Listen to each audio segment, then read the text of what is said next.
Good morning everyone, and once again most welcome to my YouTube channel RGL English Classes. This is RK sir. Today I am going to discuss about class 12th chapter number 5. आज हम discuss करेंगे class 12 के poem section का है ये, और chapter number 5 है an एपिताफ, जिसको लिखा है वॉल्टर डे ला मेयर ने। ओके, इसका हम क्या क्या पढ़ेंगे। हम सबसे पहले लाइन बाय लाइन एक्सप्लेन पढ़ेंगे, इसका पूरा एक एक वर्ड हम पढ़ेंगे इसका, फिर VBI ऑब्जेक्टिव्स होगा। उसके बाद जैसे आप इसको पढ़ लेते हैं तो ये आपका ऑब्जेक्टिव रटने की जो झंझट है वो खत्म हो जाएगी आपकी। ओके, चलिए तो सबसे पहले हम पढ़ते हैं राइटर के बारे में, एन एपिताफ। देखिए ये एन एपिताफ का मतलब क्या होता है, तो आप देखिए नीचे इसका हम वर्ड मीनिंग लिखे हैं, ठीक है ना। इस वर्ड मीनिंग को आप अच्छे से याद रखिएगा। अगर आप याद रखते हैं तो आपका सारा चीज़ क्या हो जाएगा, सॉल्व हो जाएगा। मतलब चैप्टर वाइज दिए गए हैं, पहले वीडियो में भी दिए हैं, और ये छोटा सा चैप्टर है, लेकिन हर एक चैप्टर जो है ना आपके लिए बहुत ही इम्पॉर्टेंट है, ठीक है। तो चलते हैं इसको पढ़ते हैं। देखिए पहला लाइन क्या कहता है, वॉल्टर डे ला मेयर 1873-1956, यानी कि वॉल्टर डे ला मेयर का जन्म 1873 ईस्वी में हुआ था और इसकी मृत्यु 1956 ईस्वी में हुई थी। इनका जन्म जो है ना in the village of Charlton in Kent, Charlton गांव में हुआ था केंट में, और ये केंट कहाँ है, इंग्लैंड में है। ओके, इंग्लैंड में इसका जन्म हुआ था। तो एक क्वेश्चन आ सकता है आपको यहाँ पे कि Walter de la Mare belongs to, तो कहाँ से बिलोंग्स करते हैं, तो इंग्लैंड से बिलोंग करते हैं। ओके, अब देखिए नेक्स्ट लाइन क्या कहता है, he lost his father at the age of 4, 4 वर्ष की अवस्था में ये वॉल्टर डे ला मेयर जो है ना अपने पापा को खो दिए, यानी कि इसके पापा की मृत्यु हो गई। उसके बाद and had to move with his family to London, इसीलिए उसको वो क्या किया, लंदन चला गया अपने परिवार को लेकर के। He is non for his sensitive concern with the world of children and the world of super natural, यानी कि वॉल्टर डे ला मेयर जो है ना जाने जाते हैं मेन रूप से वर्ल्ड ऑफ चिल्ड्रेन, बच्चों की दुनिया के लिए, ठीक है। और एक आपका आता है world of super natural. Super natural मतलब क्या होता है, भूत प्रेत आत्मा, ये सब के बारे में ज़्यादा लिखा करते थे, ठीक है।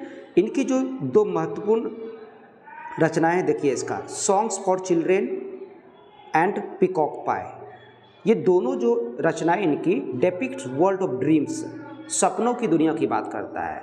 But even in this songs there is a note of melancholy, लेकिन इस चैप्टर में भी है, इस कविता में भी, इस कहानी में भी तो ये कहानी मतलब सॉन्ग्स फॉर चिल्ड्रेन और पीकॉक पाई में ये मेलनकली की बात करता है। ये मेलनकली का मतलब क्या होता है, मेलनकली का मतलब होता है शोक गीत।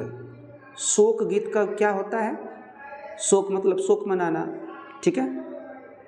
उसके बाद देखिए नेक्स्ट क्या कहता है, the poet makes us aware of the inhuman condition of modern life, ये कवि जो है ना हमें जागरूक करती है, अवेयर करती है, किन से है, इन ह्यूमन कंडीशन से। इन ह्यूमन का मतलब क्या होता है, अमानवीय व्यवहार से। और कैसा अमानवीय व्यवहार, ऑफ मॉडर्न लाइफ का, आज के आधुनिक जीवन का जो अमानवीय व्यवहार है उसके बारे में हमको क्या करते हैं, ये जागरूक करते हैं। He shows he genuineness by evincing fresh interest in old things, ये पुराने चीज़ों को जो है ना फ्रेश करके, फ्रेश इंटरेस्ट के रूप में वो क्या करते थे, चीज़ों को डालते थे। एक यहाँ पे लाइन देखिएगा, बहुत इंपॉर्टेंट है, queen Elizabeth second honoured him, यानी कि क्वीन एलिजाबेथ सेकेंड ने, ठीक है ना, क्वीन कितना है, क्वीन एलिजाबेथ सेकेंड वहाँ की महारानी थी, उन्होंने उसको ऑर्डर ऑफ मेरिट से सम्मानित किया। कब, इन 1953 में, 1953 ईस्वी में इसको ऑर्डर ऑफ मेरिट से सम्मानित किया। किसने की भाई, एलिजाबेथ सेकेंड ने, ठीक है ना। ये तो हम लेखक के बारे में पढ़े। अब इनका कुछ वर्ड मीनिंग देख लेते हैं, ठीक है, जो हमने लिखे हैं। देखिए क्या कहता है क्या, एन एपिताफ, एपिताफ का मतलब क्या होता है, कब्र होता है या फिर समाधि होता है। ये एक प्रकार का कौन सा गीत है, मेलनकली है। ओके, लिखा किसने है? वाल्टर डेलामेयर ने। 1873 में जन्म हुआ, 1956 में इसकी मृत्यु हुई। इसका जन्म चार्ल्टन गांव में हुआ, केंट में, इंग्लैंड से रिलेटेड है। उनके पिताजी मर गए कब? जब ये 4 साल के थे, एट द एज ऑफ 4 साल की अवस्था में इसकी मृत्यु हो गई थी इनके पापा की। उसके बाद फैमिली के साथ लंदन चले गए। ये जाने जाते हैं, 2 चीज़ देखिएगा, वर्ल्ड ऑफ चिल्ड्रेन, बच्चों की दुनिया, वर्ल्ड ऑफ सुपरनेचुरल, भूत प्रेत की दुनिया। और यहाँ पे एन एपिताफ का माने लिखिए, inscription on a tomb on memory of the dead, यानी कि ये समाधि लेख होता है, मृतक की जो याद में कब्र पर जो लिखा गया अभिलेख होता है, उन्हीं को एन एपिताफ कहते हैं। आप देखे होंगे, कब्रिस्तान गए होंगे या फिर देखे होंगे कि मैं वहाँ पे जो है ना, कब्र के ऊपर में जो है ना, उसके ऊपर में कुछ लिख दिया जाता है, ठीक है ना, उसी को हम क्या कहते हैं? समाधि लेख।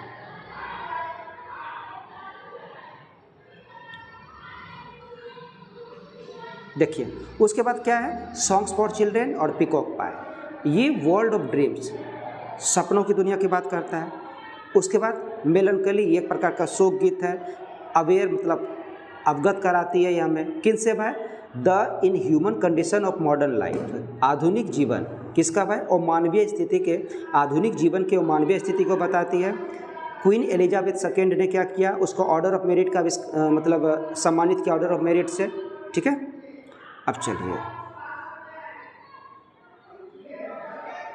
अब कविता का लाइन देखते हैं। कविता बहुत छोटी सी कविता है, ठीक है ना, लेकिन बहुत इंपॉर्टेंट है। Here lies a most full beautiful lady, कहता है एक कब्र है और यहाँ पे जो है ना एक बहुत ही खूबसूरत महिला पड़ी हुई है, लेटी हुई है। Light of step and heart, उनकी जो कदम है और उसकी जो दिल है बहुत हल्का है, और वो रात में क्या करती है? इधर उधर भटकती रहती है बेपरवाह से, ठीक है। आई थिंक, लेखक को ऐसा लगता है, she was the most beautiful lady, वह जो है ना सबसे खूबसूरत महिला है, ठीक है ना। That ever was in the waste Country, यानी कि उनके जैसा वेस्ट कंट्री में, याद रखिएगा कौन से कंट्री की बात कर रहा है? वेस्ट कंट्री में उसके जैसा कोई खूबसूरत महिला नहीं थी। ये किसका मानना है? वाल्टर डेलामेयर मानना है उसका, ठीक है ना, लेखक का मानना है, ठीक है। ये क्या करते थे? इनकी प्रेमिका थे, वो काफ़ी उनसे प्रेम करता था ये, और वो मर जाती है। उसी के कब्र के पास जाकर के इन्होंने क्या करता है? एक कविता का रचना करता है, ठीक है, जिसका नाम दिया गया एन एपिताफ, ठीक है। उसके बाद देखिए क्या कहता है, बट ब्यूटी वैनिसेस। अब ये कुछ लोगों को संदेश दे रहे हैं कि जिस ब्यूटी के पीछे हम क्या करते हैं, दुनिया अपना ख़त्म कर देते हैं, ब्यूटी के पीछे भागते रहते हैं, तो वो कहते हैं कि beauty vanishes and beauty passes. Beauty vanishes का मतलब क्या होता है? गायब हो जाना। पासेस का मतलब क्या होता है? चला जाना, ठीक है ना। समय के साथ साथ ब्यूटी क्या होती है? खत्म होती चली जाती है। आप जितना भी इसकी टेक केयर कीजिएगा, वो रहने वाला नहीं है, ठीक है ना। However rare it be, rare का मतलब क्या होता है? रेयर का मतलब होता है ना के बराबर, यानी कि दुर्लभ, ठीक है। अब देखिए, and when I crumble, last line क्या कहता है? एंड वेन आई क्रम्बल, जब मैं मर जाऊंगा तो हु विल रिमेंबर, तो कौन उसको याद करेगी? किसको? This lady of the waste country, उस पश्चिमी देश की खूबसूरत महिला को कौन याद करेगी? इसका मतलब ये हुआ कि उस महिला को, उस खूबसूरत महिला को पोइट के अलावा और कोई नहीं जानता है, ठीक है। तो ये तो आपका हो गया इतना सा। अब इनके कुछ वर्ड मीनिंग्स देख लेते हैं। सारा वर्ड मीनिंग्स है, देखिए। लाई मतलब पड़ा रहना, ठीक है ना, या फिर लेटा रहना। उसके बाद ए मोस्ट ब्यूटीफुल लेडी, एक अत्यंत सुंदर महिला है। Light of step and heart, हल्के कदम और हृदय, इधर उधर घूमने की आदत थी वो लड़की को और कोई परवाह नहीं थी उनको, ठीक है ना।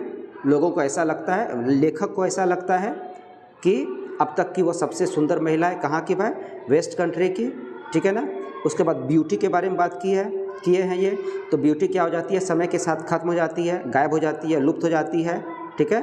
और ये लास्ट में बोलते हैं कि अगर मैं मर जाऊंगा तो उनको कौन याद रखेगा? किनको?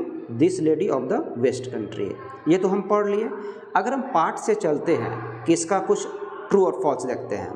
The poet expresses he sad feeling for a lady. सही बात है कि वो जो है ना उस लेडी के लिए अपना सैड फीलिंग को क्या करता है, एक्सप्रेस करता है, व्यक्त करता है। The lady belong to the north country. क्या वह महिला नॉर्थ कंट्री की थी? गलत हो गया, ये फॉल्स हो गया। द पोएट कंसिडर्स, पोएट को ऐसा लगता है कि हर द मोस्ट ब्यूटीफुल लेडी, वो सबसे खूबसूरत महिला है, तो सही बात है, उसको ऐसा लगता है। Beauty remains forever if we take proper care for it. क्या ब्यूटी जो है ना, सुंदरता सदा के लिए रह सकती है? अगर हम इसका प्रॉपर केयर करें तो बिल्कुल नहीं रह सकती है, ठीक है ना। तो ये क्या हो जाएगा आपका, फॉल्स हो जाएगा। देयर आर अदर पर्सन्स, और कोई दूसरा व्यक्ति है, who also know the lady, जो उस लेडी को जानता हो, तो ये गलत बात है, और कोई दूसरा पर्सन नहीं है।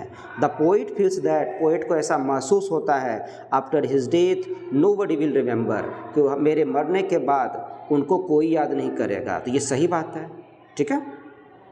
चलिए अब देखिए एग्जाम में क्वेश्चन कैसे पूछता है, ठीक है ना। वाल्टर डेलामेयर बिलोंग टू, ठीक है ना।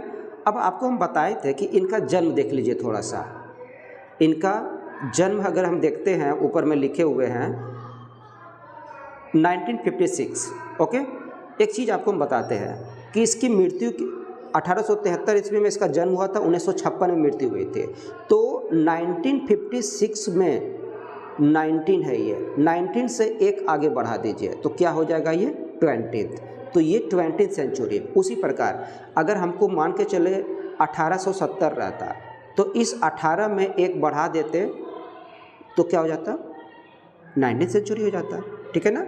तो ये क्या हो गया, 1956 है तो 19 में एक आगे बढ़ा दीजिए तो 20 हो जाएगा। तो इसका आंसर क्या हो जाएगा, 20th सेंचुरी। तो 20th सेंचुरी आंसर हो गया। एंड व्हेन आई क्रम्बल, देखिए क्रम्बल का माने आया who will remember, is written by, अब किसके द्वारा लिखा गया है। तो सबसे पहले आपको ये जानना पड़ेगा कि लाइन लिया कहाँ से गया, तो एन एपिताफ से लिया गया है। और एन एपिताफ किसने लिखा है, वाल्टर डेलामेयर ने। कविता का लाइन आपको एक एक लाइन पढ़ना बहुत जरूरी है, नहीं तो फिर दिक्कत हो जाएगा। Dash was honoured with the order of merit in 1953, याद रखिएगा 1953 ईस्वी में किसे ऑर्डर ऑफ मेरिट से सम्मानित किया गया था, तो किसे, तो वाल्टर डेलामेयर को। लेकिन अगर ये पूछ दे कि किसके द्वारा, तो क्वीन एलिजाबेथ सेकंड के द्वारा, ओके। ये भी क्वेश्चन 2022 से पूछा गया है। In Walter de la Mare songs there is a note of dash, Walter de la Mare के प्राय सॉन्ग में क्या पाया जाता है, तो आपका आंसर हो जाएगा, एक ही चीज़ यहाँ पे पढ़ रहे थे हम, मेलनकली, जिसको शोक गीत कहते हैं, ठीक है। नेक्स्ट क्वेश्चन देखिए इसका, 2024 का करेंट क्वेश्चन है, 22 में पूछा, 24 में पूछा। When I crumble who will remember, देखिए अगर आप कविता का लाइन पढ़ लेते हैं, एक एक वर्ड आपको याद है, तो कहीं से भी क्वेश्चन पूछेगा तो आप जान जाइएगा। तो ये सीधा सीधा पूछा इज टेकन फ्रॉम, अब पूछा कि कहाँ से लिया गया है, तो ये एन एपिताफ से लिया गया है। Walter de la Mare has written the poem, तो ये तो हल्का क्वेश्चन है, an epitaph. Walter de la Mare knew a dash who is not dead, किसको, एक लेडीज़ को जानती है, लेडीज़ को जानते हैं वो, ठीक है। द लेडी, वह lady who is died lies in the, वह लेडी जो है ना, जो मर गई है, वो कहाँ पड़ी हुई है, तो ग्रेव में। ग्रेव का मतलब ही होता है कब्र, ठीक है ना, या फिर ग्रेव यार्ड में। Light of step and heart was she, अब ये लाइन कहाँ से लिया गया है, तो देखिए ये लाइन कहाँ से लिया गया है, तो आपका हो जाएगा एन एपिताफ से, ठीक है। ये तो क्वेश्चन बार बार आ रहा है, ठीक है। And when I crumble who will remember, तो ये लिखा किसने है, तो वाल्टर डेलामेयर ने। अब चलते 2019 में, देखिए कौन सा क्वेश्चन पूछा है। आई थिंक, मैं सोचता हूँ, she was the most beautiful lady, ये कहाँ से लिया गया है, तो मोस्ट ब्यूटीफुल लेडी की बात कर रहा है, तो ये एन एपिताफ से लिया गया है, ठीक है ना। फिर देखिए क्वेश्चन 19 में पूछा, 20 में पूछा। वाल्टर डेलामेयर मेक्स अस अवेयर, हमें जागरूक करती है, क्या, in human condition of modern life, ठीक है ना, ये हम बता चुके हैं, उसको देखिए अच्छे से। क्वेश्चन नंबर नेक्स्ट है, वाल्टर डेलामेयर का जन्म कब हुआ था, बॉर्न देखिए, तो जन्म इसका 1873 में हुआ था, ठीक है। In which poem does the poet express sad feeling his sad feelings for a beautiful lady. इन कविता में से कौन सी एक ऐसी कविता है जिसमें कवि जो है ना अपने सैड फीलिंग को क्या करता है, एक्सप्रेस करता है, व्यक्त करता है। तो एंड एपिताफ में क्या करता है, अपना सैड फीलिंग व्यक्त करता है। Who wrote the piece why I am not a Christian, ये आपके इसमें नहीं था, इसको छोड़िए। अगर सीधा देखना है तो देख लीजिए बर्ट्रैंड रसेल का, बर्ट्रैंड रसेल का यहाँ पे बात नहीं हो रहा है, ये गलती से छपा गया इधर, ठीक है ना। नेक्स्ट क्वेश्चन देखिए आपका है, however rare rare it be and when I crumble dash is taken from, कहाँ से लिया गया है, तो देखिए 21 में पूछा है और 24 में पूछा है, ये एंड एपिताफ का लिया गया है। ओके, अब देखिए अगर आपको अच्छा लगे तो प्लीज़ सपोर्ट में, ओके, लाइक कीजिए, शेयर कीजिए, और जो आपको दिक्कत हो वो हमसे कमेंट करके पूछिए, ठीक है। ये आपका VBI है और आपके बोर्ड एग्ज़ाम में बहुत ही इम्पॉर्टेंट है, ठीक है ना, किसी को हल्के में ना लें।